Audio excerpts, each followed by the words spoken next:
Halo guys, gimana kabar kalian? Kami harap keadaan kalian tetap baik-baik saja ya. Nah, saat ini kami akan membahas mengenai bagaimana sih manajemen rantai pasok pada perusahaan PT Indofood Sukses Makmur Tbk.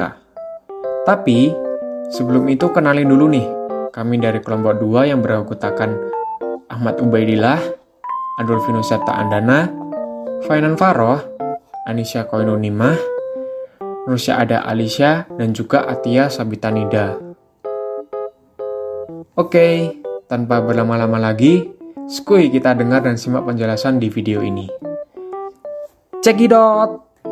Sejak awal tahun 1980-an, PT Indofood Sukses Makmur Tbk memiliki berbagai kegiatan usaha yang telah beroperasi. Indofood telah bertransformasi menjadi sebuah perusahaan total food solution dengan kegiatan operasional yang mencakup seluruh tahapan proses produksi makanan, mulai dari produksi dan pengolahan bahan baku, hingga menjadi produk akhir yang tersedia di pasar. Kini, Indofood dikenal sebagai perusahaan yang mapan dan terkemuka di setiap kategori bisnisnya.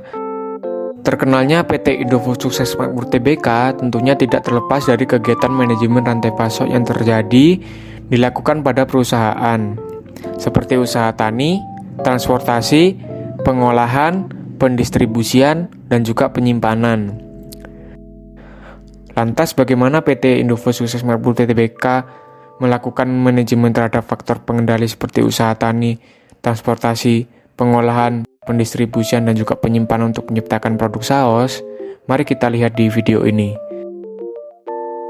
PT Indofood melakukan kemitraan dengan petani cabai rawit merah dalam memenuhi kebutuhan bahan bakunya. Salah satu kemitraan yang dilakukan oleh PT Indofood terjadi di Kecamatan Pacet, Kabupaten Cianjur, yaitu dengan kelompok tani Sari Tani. Pola kerjasama yang dilakukan adalah pola kerjasama tertutup antara petani dengan PT Indofood. Artinya, bahwa hanya petani yang menerima pinjaman kredit dari perusahaan. Dalam menjalankan kemitraan, tentunya terdapat beberapa kewajiban yang harus dilakukan oleh setiap pihak. Beberapa kewajiban PT Indofood adalah: pertama, menyediakan dana maksimum sebesar 82 juta. Yang kedua, melakukan pembinaan teknis budidaya dengan pendampingan seorang agro supervisor. Dan yang ketiga, menampung hasil dari petani dengan harga dan spesifikasi produk yang telah disepakati. Sementara itu, petani atau kelompok tani berkewajiban untuk memperoleh dana dari perusahaan Indofood Sukses Makmur Tbk. Kemudian, melakukan budidaya cabai rawit merah sesuai anjuran. Ketiga, menjual hasil kepada perusahaan Indofood. Kemudian yang keempat, membayar kredit bibit dengan sistem bayar setelah panen dengan cara dipotong pada saat penyerahan barang. Transportasi berkaitan dengan pembinaan barang dari produsen ke konsumen. Saat ini, PT Indofood sudah memiliki lebih dari 1.200 kendaraan operasional, yang kegiatan pemasarannya memegang peranan sangat penting dalam menjual produknya kepada masyarakat melalui penjualan sendiri yang beroperasi di DKI Jakarta, Jawa, Bali, Sumatera, Kalimantan, dan juga Sulawesi. Sedangkan untuk wilayah di luar wilayah tersebut, maka dilakukan penjualan tidak langsung melalui distributor lalu pengecer dan grosir, baru ke konsumen akhir. Pada PT Indofood, terdapat divisi food seasoning yang memproduksi saus tomat dan juga saus sambal dengan berbagai jenis dan formula. Terdapat 6 jenis saus sambal yang diproduksi, yaitu sambal Lampung, sambal seafood, sambal Bangkok, sambal pedas manis, sambal pedas, dan juga sambal ekstra pedas dengan cabai rawit segar tanpa pewarna. Terdapat sertifikasi dari BPOM serta sertifikasi halal dari MUI, dan proses produksi dilaksanakan secara higienis dan memenuhi standar keamanan pangan.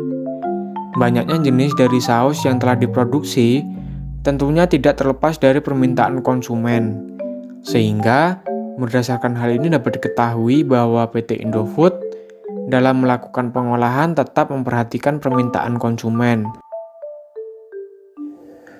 Dalam pembahasan mengenai pendistribusian, berkaitan erat dengan pembahasan transportasi sebelumnya.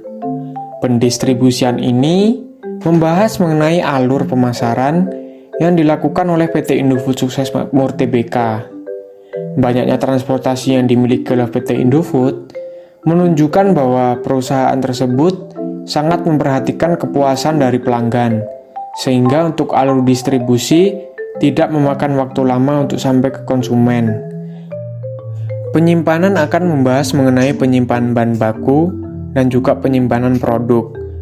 Penyimpanan bahan baku dilakukan oleh PT Indofood menganut prinsip FIFO atau first in dan juga first out. Beberapa ruangan yang digunakan untuk menyimpan bahan baku adalah cold storage dan juga dry room storage. Sementara itu, untuk menyimpan produk disimpan pada gudang yang sudah dijaga untuk suhu dan kelembapannya, sehingga kualitas produk tetap terjaga.